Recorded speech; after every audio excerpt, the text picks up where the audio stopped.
పరీక్షలను ఒకే సమయంలో 2 పరీక్షలను 49 సంవత్సరాల పయ్యో పరిమితిని 49 సంవత్సరాల పయ్యో పరిమితిని పరిష్కరించాలి. డిఎస్సీ అభ్యర్థుల సమస్యలు వెంటనే పరిష్కరించాలి. డిఎస్సీ అభ్యర్థుల సమస్యలు వెంటనే కనీసం 90 రోజుల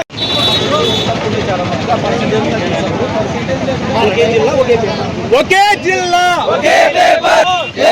డిఎస్సీ అభ్యర్థుల సమస్యలు వెంటనే డిఎస్సీ అభ్యర్థుల సమస్యలు వెంటనే ఒకే జిల్లా వయోపరిమితి 40 సంవత్సరాలకి విద్యార్హతలు 40%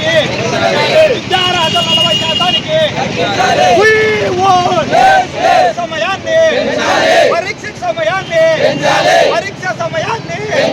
ఒకే సమయంలో ఏపీపీఎస్సీ డిఎస్సీ పరీక్షలను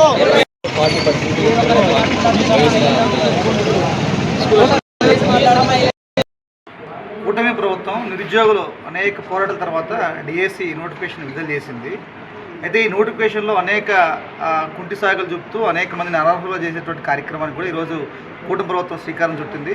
ముఖ్యంగా సమయానికి సంబంధించి కేవలం 45 డేస్ మాత్రమే ఈరోజు చదువుకోవడానికి ఇచ్చింది సమయం.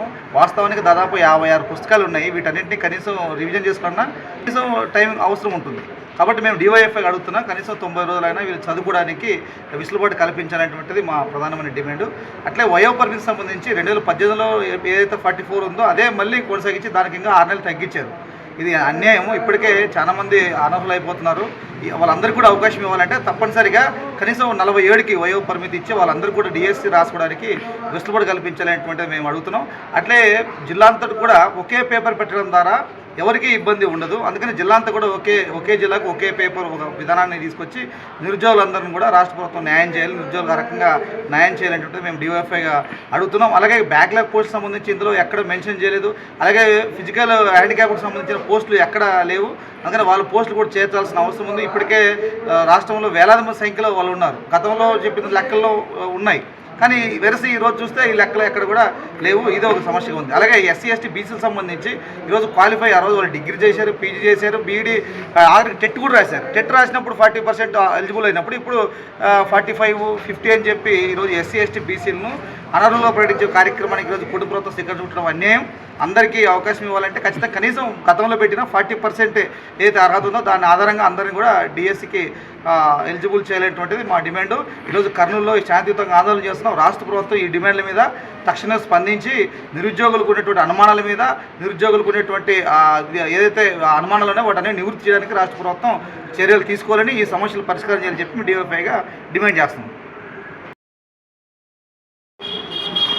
డివైఎఫ్ఐ ఆధ్వర్యంలోన ఈరోజు కర్నూలులోన నిరసన తెలియజేశాము. ప్రధానంగా డిఎస్సి అభ్యర్థులు ఎదుర్కొంటున్నటువంటి దాదాపు 9 రకాల సమస్యల్ని పరిష్కరించాలని చెప్పేసి మేము కోరుతున్నాం.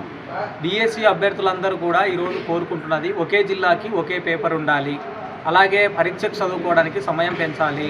మరి ఎస్సీ ఎస్టీ బీసీ అభ్యర్థులందరికీ గతంలో 40% మార్కులు వచ్చినా కూడా ఇంటర్ డిగ్రీలో వాళ్ళందరినీ టెట్ చదవనిచ్చారు, బీఈడీ చదవనిచ్చారు. అట్లాగే టెట్లోన వాళ్ళు క్వాలిఫై అయ్యారు, టాప్ మంచి ర్యాంకులు కూడా తెచ్చుకున్నారు. అలాంటి వాళ్ళని ఈరోజు డిఎస్సిలోన మీరు అనర్హులు 45% ఉండాలి అంటున్నారు. అట్లాగే ఓపెన్ అభ్యర్థులకు కూడా 50% మార్కులు ఉండాలి అనేసి అంటున్నారు. కాబట్టి ఇది సరైంది కాదు. ఇదే కాదు, బ్యాక్లాగ్ పోస్టులు ఒక్కటి కూడా మెన్షన్ చేయలేదు. గతంలో 6000 ఉద్యోగాలు ఉన్నప్పుడే బ్యాక్లాగ్ పోస్టులు, అట్లాగే ఫిజికల్ హ్యాండిక్యాప్కి సంబంధించినటువంటి డమ్ముకు సంబంధించినటువంటి పోస్టులను కూడా గతంలోనే అవన్నీ కూడా డిఎస్సిలోనే వచ్చాయి. కానీ ఇప్పుడున్న డిఎస్సిలోనే అవి రాలేదు. కాబట్టి ఏవైతే ఇప్పుడు రాష్ట్ర ప్రభుత్వం ఈ సమస్యలన్నీ ఉన్నాయి, వీటికి తోడు ఒకే సమయంలోనే జూన్ 6వ తేదీ మొదలై జూలై 6వ తేదీ డిఎస్సి ముగుస్తుందని చెప్పి షెడ్యూల్ ప్రకటించారు. ఇదే షెడ్యూల్లోనే జూన్ 16వ తేదీ నుంచి జూన్ 26వ తేదీ వరకు ఈరోజు రాష్ట్రంలోన ఏపీపీఎస్సీ ద్వారా జూనియర్ లెక్చరరు, డిగ్రీ లెక్చరరు పోస్టులకు కూడా ఇదే మరి నోటిఫికేషన్లో వాళ్ళు పరీక్షలు రాయాల్సి వస్తుంది. ఒకే అభ్యర్థి 2 పరీక్షలు రాయాలంటే కూడా ఇది చాలా సమస్యాత్మకంగా వాళ్ళు ఏదో ఒక ఎగ్జామ్ని వదులుకోవాల్సినటువంటి పరిస్థితి కూడా ఏర్పడుతుంది.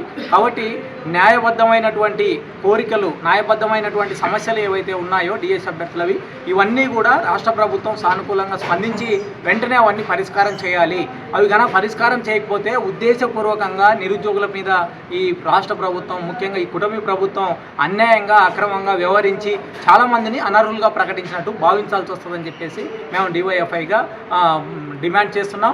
రాష్ట్ర ప్రభుత్వం కనుక ఈ సమస్యలు కనుక పరిష్కారం చేయకపోతే మరి ఎవరెవరైతే బాధితులు ఉన్నారో ఆ బాధితులందరి తరఫున కూడా మేము పోరాటం మరింత ఉధృతం చేస్తామని చెప్పేసి ఈ సందర్భంగా హెచ్చరిస్తున్నాం.